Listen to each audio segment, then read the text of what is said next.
पुरंदर तालुक्यातील जेऊर येथे केळीच्या बागेचे नुकसान। मागील आठवड्याभरापासून केळीच्या बाजारभावात प्रचंड मोठी घसरण होत आहे। यातच मागील आठवड्याभरापासून अवकाळी वादळी वाऱ्यांसह झालेल्या मुसळधार पावसाने जेऊर येथील केळीच्या बागेचे मोठ्या प्रमाणात नुकसान झाले आहे। जेऊर तालुका पुरंदर येथील प्रगतशील शेतकरी कुमार धुमाळ यांनी 1.5 एकर क्षेत्रात 10 महिन्यांपूर्वी मेहनत करून केळीची बाग उत्पादित क्षेत्र म्हणून ऐन मोक्यात आणली होती। त्यात या केळीच्या बागेला रविवार दिनांक 26 सोमवार मंगळवार या दरम्यान झालेल्या जोरदार अवकाळी पावसाचा तडाखा बसला असून केळी पडून आडवी झाली आहे।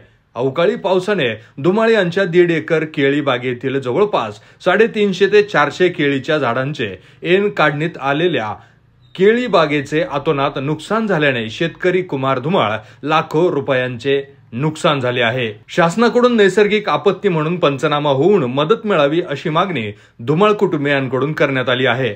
ऐन काढणीत आलेल्या केळी बाग आडवी झाल्याने परिश्रमासोबतच खर्चिक रकमेसोबतच लाखो रुपयांचे नुकसान त्यांना झाले आहे। दरम्यान कृषी विभागाच्या माध्यमातून सहाय्यक कृषी अधिकारी दिनेश धायगुडे यांनी पंचनामा केलाय। यावेळी शेतकरी कुमार धुमाळ, संतोष चोरगे उपस्थित होते। नुकसानग्रस्त केळी बागेचा पंचनामा केला असून शासनाकडून लवकरात लवकर नुकसान भरपाई मिळावी अशी मागणी केळी उत्पादक शेतकरी कुमार धुमाळ यांनी केली आहे। दरम्यान सद्यस्थितीत केळीला बाजारभाव मिळत नसल्याने सद्यस्थितीला केळी उत्पादकांसाठी एकरी उत्पादन खर्च 1.5 ते 2 लाख रुपये येत आहे, तर प्रत्यक्षात उत्पादन 60 ते 70 हजार रुपये मिळत असल्याने याचा मेळ कसा घालायचा असा प्रश्न केळी उत्पादक शेतकऱ्यांना पडलाय।